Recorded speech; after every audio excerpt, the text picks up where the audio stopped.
দেখো বন্ধুরা, আগের দিনে না ঝড় বৃষ্টি হয়েছিল রাতে।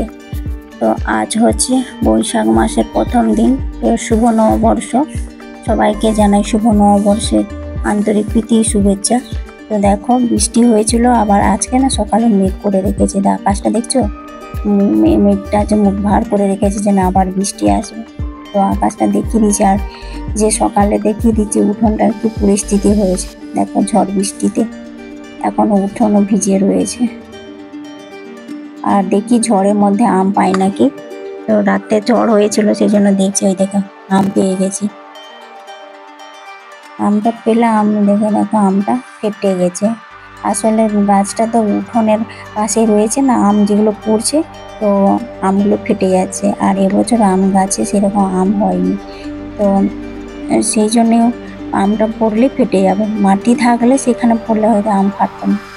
তো দেখো আমি 3টে মতো আম পেয়েছি, তো ওগুলো কুড়িয়ে নিয়ে চলে আসি, দেখাই তোমাদেরকে। আর এই যে আমাদের এখানে অনেকগুলো গাছ এনে লাগিয়েছে হাজব্যান্ড। তো রজনীগন্ধা আছে, তারপরে গন্ধরাজ আছে, এরকম কিছু ফুলগুলো নিয়ে এসেছে। আর আকাশটা না মেঘ অন্ধকার করে রেখেছে।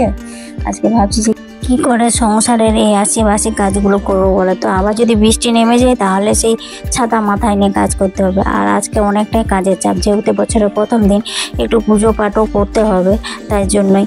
আর আমাদের বাড়িটা একবার তোমাদেরকে দেখিয়ে দিচ্ছি। এটা হচ্ছে আমাদের একতলা বাড়ি। তো এটা আমার নিজস্ব বাড়ি নয়, এটা আমার ভাড়া বাড়ি। তো হ্যালো এভরিওয়ান, গুড মর্নিং আমার সকল প্রিয় বন্ধুরা।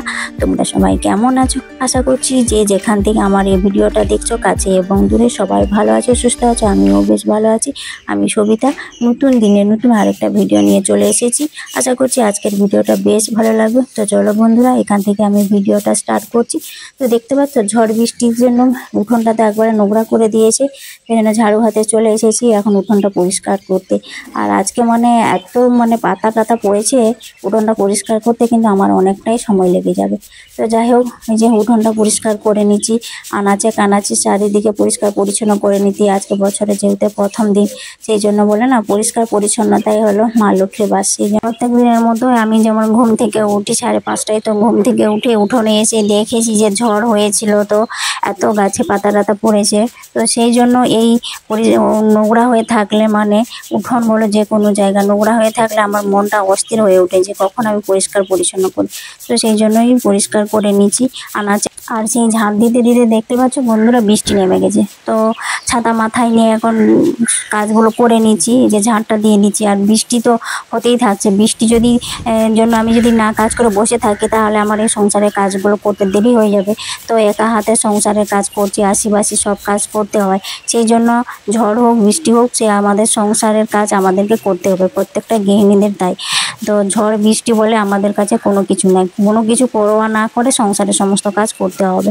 তো আজ হচ্ছে পয়লা বৈশাখের প্রথম দিন, তাই আমাদের প্রত্যেকটা হিন্দু বাড়িতে দেখো লক্ষ্মী গণেশের পুজো হবে। তো আমিও তাই লক্ষ্মী গণেশের পুজো করব, একজন লক্ষ্মীমন্ত বউ হয়ে সংসারের মঙ্গল কামনায়। এভাবে সংসারের সমস্ত কাজগুলো সুন্দরভাবে সাজিয়ে গুছিয়ে পরিপাটিভাবে করে বলি আমি সংসারে লক্ষ্মীশ্রী আনতে পেরেছি। তো এই জন্যই দেখো সংসারে আমাদের গৃহিণীদেরকে বলা হয় লক্ষ্মী স্বরূপা। সেই লক্ষ্মীর জন্যই আমাদেরকে সংসারের সমস্ত কাজগুলো আমরা যেমন সুন্দরভাবে পরিচালনা করি, সেই রকম সংসারটা যাতে মঙ্গল হয় তার জন্য আমাদেরকে একটুখানি পরিষ্কার পরিচ্ছন্ন করে পুজো পাঠটাও করতে হবে। তো সেই জন্যই দেখো আমি এখন পটপট করে ঝাঁট ফাট দিয়ে দিচ্ছি। ঝাঁট দিতে দিতে দেখো তারপরে উঠোনটা পুরো পরিষ্কার হয়ে গেছে। আর বৃষ্টি হয়েছে বলে আমার অনেকটাই উপকার হয়েছে। তাই জন্য আমি যে উঠোনটা ধোয়ার জন্য আমি ব্যাকুল হয়ে থাকি যে কখন উঠোনটা ধুবো। আর কি বলো তো, আমাদের এখানে জলের সমস্যার জন্য না আমি উঠোনটা মনের মতো করে ধুতে পারি না। তো আজকে ভাবলাম যে সুন্দর করে মনের মতো করে ধুয়ে নিতে পারবো। তো উঠোনে জল দিয়ে আমি ধুয়ে নিচ্ছি। আর জলটা হচ্ছে কালকে বৃষ্টি হয়েছিল না, সেই জন্য আমি ছাদের জলটাকে না বালতি বালতি করে ভরে রেখেছিলাম, সেই জলটাকে আমি কাজে লাগিয়ে নিচ্ছি। তো উঠোনটাকে পুরো ধুয়ে পরিষ্কার করে নিচ্ছি, একবারে নিট অ্যান্ড ক্লিন করে নিচ্ছি। আর নিট অ্যান্ড ক্লিন থাকলে মা লক্ষ্মী সেখানে সর্বদা বাস করবে। তো তার জন্যই আমি এই একটা আমার বুদ্ধি দিয়েই করেছি, জানে ছাদের জলটা বেকার নষ্ট হয়ে ওখানে বেয়ে চলে যাবে কেন। সেই জন্য আমি যদি বালতিতে করে ভরে রাখি, সেই জলটা দিয়ে আমি কোনো কাজে লাগাতে পারবো। যেমন গাছগুলোতে জল না থাকলে সেখানে জল দিতে পারবো, তারপরে উঠোনটাও পরিষ্কার করে ধুয়ে নিতে পারবো। আর আমাদের উঠোনটা অনেকটাই বড়, এই জন্যই না অনেক জল লাগে। তো এদিকে দেখো আজকে যেহেতু পয়লা বৈশাখ, সেই জন্য ঘরটাকেও তো সুন্দর করে সাজাতে হবে। আমরা যেমন নতুন জামা পরবো নতুন বছরে, তো সেই জন্য ঘরটাকে দেখো, আমার স্বর্গটাকেও আমি সুন্দর করে সাজিয়ে গুছিয়ে নিয়েছি। প্রত্যেকটা রুমে সুন্দর করে একটা নতুন বেডশিট পেতে নিয়েছি। তো কেমন লাগছে বেডশিটগুলো তোমরা কমেন্ট করে জানাবে। তো আর তারপরে চান টান করে চলে এসেছি। দেখো এখন পুজোটা করে নেব। তো বছরের প্রথম দিন তো তো আমার গপু সোনাদের জন্য নতুন জামা প্যান্ট নিয়ে এসেছি। তারপরে মা লক্ষ্মী, মা সরস্বতী সবার জন্য নিয়ে এসেছি। আর মা লক্ষ্মীকে আমি নতুন শাড়ি নিয়ে এসেছি, কিন্তু পরাতে তো পারলাম না। কেন বলো তো, মা লক্ষ্মীকে শুধু বৃহস্পতিবার দিন ছাড়া অন্য দিন তো মানে হাত দেওয়া যায় না, সরানো যায় না। তো পরে বৃহস্পতিবারে পরিয়ে দেবো নতুন শাড়িটা। যাই হোক, হাজবেন্ড আজকে ডিউটি নেই, তো সেই জন্য আমি বলেছিলাম যে একটু ফুল টুল এনে দিও। দেখো ডিউটি নাই বলে আমাকে এত কিছু ফুল এনে দিয়েছে। আজকে যেহেতু স্পেশাল দিন, বছরের প্রথম দিন, তো সেই জন্য দেখো অনেকগুলো রজনীগন্ধা ফুলের মালা এনেছে আমাদের গোপাল সোনাদের জন্যই। আমি বলেছিলাম ওদেরকে একটু আজকে যেহেতু বিশেষ দিন, ভালো করে পুজো দিতে হবে। আচ্ছা, তো তারপর ফলও এনে দিয়েছে। আর তরমুজটা দেখো, এত বড় তরমুজ না, আর আমার ফল কাটার বটিটা এতটাই ছোট যে তরমুজটা আমি কাটতে পারছিলাম না। তো একটা বুদ্ধি বের করিয়ে অনেক কষ্টে তরমুজটাকে কাটলাম। তো যাই হোক, কাটা হয়ে গেল। এখন তরমুজটা সুন্দর করে কেটে নিই ছোট ছোট পিস করে।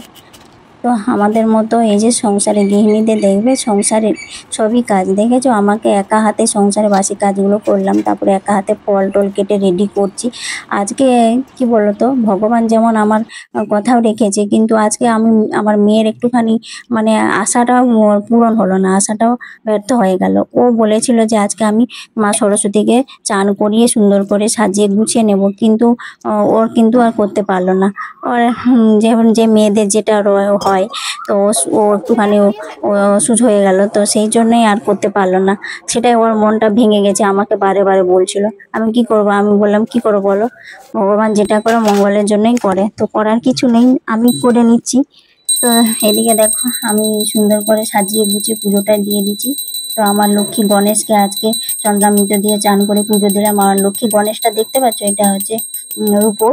তো ওদেরকে সুন্দর করে সাজিয়ে গুছিয়ে পুজোটা দেওয়া হয়ে গেছে। আরতিটা করে নিলে আজকে একটুখানি মানে কর্পূর দিয়ে আরতি করছি। আর ঘিয়ের একটা প্রদীপও জ্বেলে নিয়েছি।